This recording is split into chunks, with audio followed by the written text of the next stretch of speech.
Pertama, jadi jelas ya panggilannya selaku saksi. Kenapa kami baru hadir sekarang? Melaunching buku yang ini e-booknya ada di sini ya. Ini judulnya Jokowi's White Paper. Saya bersama dengan Bu Kurnia Triroyani bersama dengan Pak Rizal Fadila ini hadir untuk memenuhi panggilan yang pertama ya gitu. Panggilan selaku saksi yang pertama. Jadi jelas ya panggilannya selaku saksi. Kenapa kami baru hadir sekarang? Karena memang jelas ya.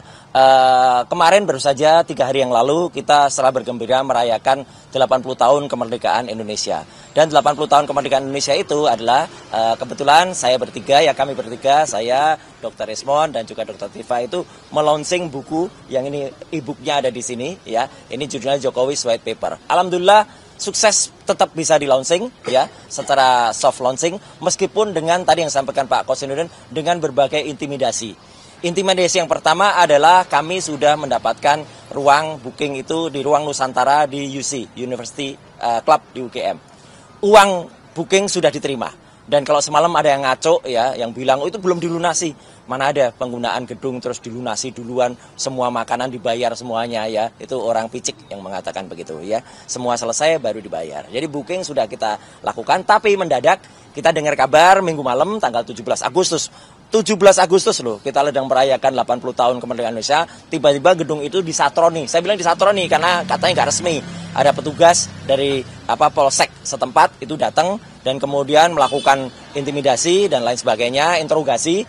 Dan akhirnya pagi-pagi, Senin pagi, pada hari H kami akan menyelenggarakan, tiba-tiba panitia kemudian informasi, ruang itu nggak bisa dipakai. Ya sudah, karena ruangannya nggak bisa dipakai, kita pakai coffee shop. Teman-teman tahu kalau di coffee shop itu siapa aja boleh masuk. Siapa aja boleh pesan makan, siapa aja boleh pesan minum. Ya kita pesan makan, minum, dan kita karena tamu-tamu sudah datang dan diantara tamu itu ada Pak Jenderal Tresno Sudarto, ada Mas Refli Harun, ada juga Pak Said Didu. Ya kita kan nggak mungkin menolak beliau-beliau itu terus kemudian Pak kita pindah. Ya udah kita di situ aja toh kita makan-makan di situ. Nah disitulah tiba-tiba ada peristiwa yaitu, dan ini peristiwa sangat menyesakan. Sekali lagi tolong diingat ya. Baru kali ini kita ngalami setelah lagu kebangsaan Indonesia Raya kita nyanyikan, setelah himne Gajah Mada kita nyanyikan, ya saat doa kepada Tuhan yang Maha Kuasa, kepada Allah Subhanahu Wa Taala, lampunya dan AC-nya dimatikan oleh oknum. Ini kan luar biasa jahatnya, luar biasa tidak bermoralnya, luar biasa tidak beragamanya oknum yang melakukan itu. Ya, gitu. Tapi kami tetap terus. Terima kasih atas bantuan media, terima kasih atas bantuan teman-teman YouTuber.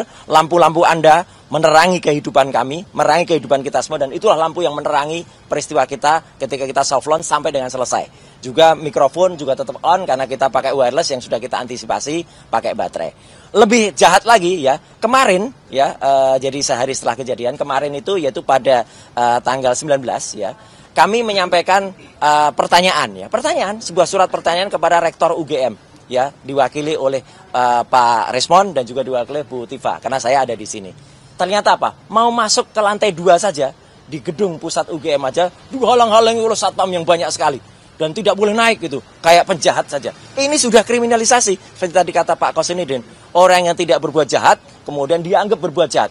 Jadi ini jahat sekali. Nah, hari ini ya kami mengantisipasi kalau ada tindakan kriminalisasi lagi nanti yang akan dilakukan seperti yang dialami oleh 3 rekan kami kemarin ya, mulai diperiksa jam 10, ada yang jam 11, tapi tiba-tiba ada yang selesainya baru jam 9 malam, jam 12 malam, bahkan jam 4 pagi mau subuh. Ini sudah sangat tidak manusiawi. Jadi kami sepakat, tadi kami setuju untuk membatasi pemeriksaan hari ini ya hanya sampai pada maghrib ya, begitu. Kalau maghrib nggak selesai kita pamit ya, silahkan dijadwalkan lagi. Jadwalkan lagi itu berarti tetap pemeriksaan yang pertama, tidak berarti pemeriksaan yang ketiga ya gitu, atau mundur kedua. Itu clear ya. Dan jadi hari ini kami akan jawab semua pertanyaan sesuai dengan apa yang sudah tertulis dan tersurat di dalam surat panggilan. Pertanyaan yang tidak ada hubungannya dengan yang ada di surat, yaitu tanggal 22 Januari 2025, tidak akan kami jawab. Clear ya. Karena kami itu sifatnya saksi. Saksi itu hanya melihat dan mendengar apa yang dia dengar, apa yang dia lihat. Kalau tanggal 22 itu kami tidak mendengar apapun, tidak melihat apapun, dan tidak ada di lokasi itu, ya kami nggak boleh menjawab. Saksi tidak boleh berpendapat. Yang boleh berpendapat itu ahli. Ya, kami bukan ahli di sini. Kami itu saksi yang dimintai keterangannya, bukan dimintai pendapatnya. Lagian yang sangat tidak profesional, ya saya tambahkan tadi yang disampaikan Pak Kosinudin. Dulu ketika kami diklarifikasi, tanggalnya berbeda. Tanggalnya, lokus dan tempusnya. Jadi tempusnya waktu itu adalah tanggal 26 Maret 2025. Sekarang tanggalnya berbeda, 22 Januari. Ini apa kok ada perubahan? Berarti peristiwanya nggak jelas. Yang dilaporkan itu tidak jelas. Berarti, jadi yang pelapor tidak mengerti tanggalnya di mana. Ini nggak boleh. Yang namanya pencemaran nama baik, yang namanya dia kemudian fitnah, itu harus dia mengalami, harus dia kesini kan teman-teman sudah tahu. Katanya pelapornya bukan saya yang mengatakan, itu pengecut namanya.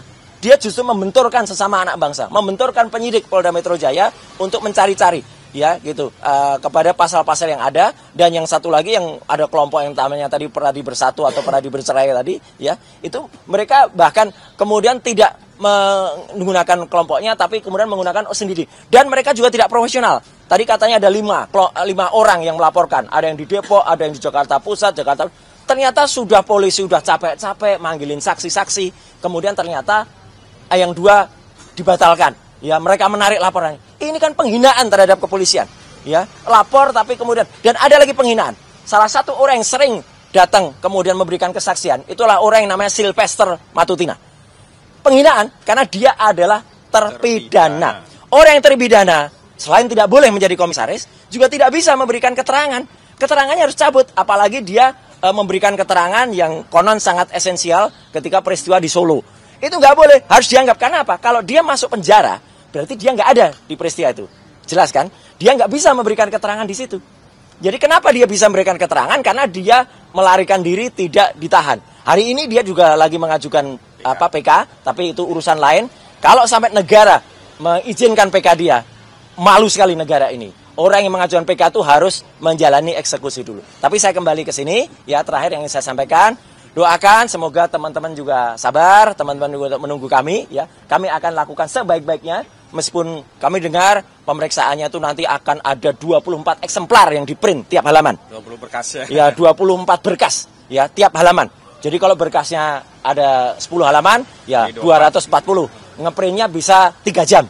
Ya gitu. Jadi moga-moga kalau memang pelapornya itu memang punya niat baik, ya, dia tidak akan mengerjain petugas kepolisian Polda Metro Jaya untuk mengerjakan hal yang konyol. Sekali lagi ini hal konyol karena pelapornya tidak tahu apa yang dia laporkan, ya, dia katanya tidak mengerti orang-orangnya, dia mengubah tanggalnya, ya, apakah Polda Metro ataukah pelapor yang mengubah tanggal, dan para pelapor yang lain, ya, para termul-termul ini, ya, itu kemudian mencabut laporannya. Ada yang mencabut laporannya. 2 dari 3 laporan dari dicabut itu harusnya dipertanyakan. Gitu, nggak boleh seenaknya aja nyabut dan kemudian nanti masuk kali pasal-pasal juga selundupan semua yang dimasukkan. Jadi saya kira itu yang bisa saya sampaikan.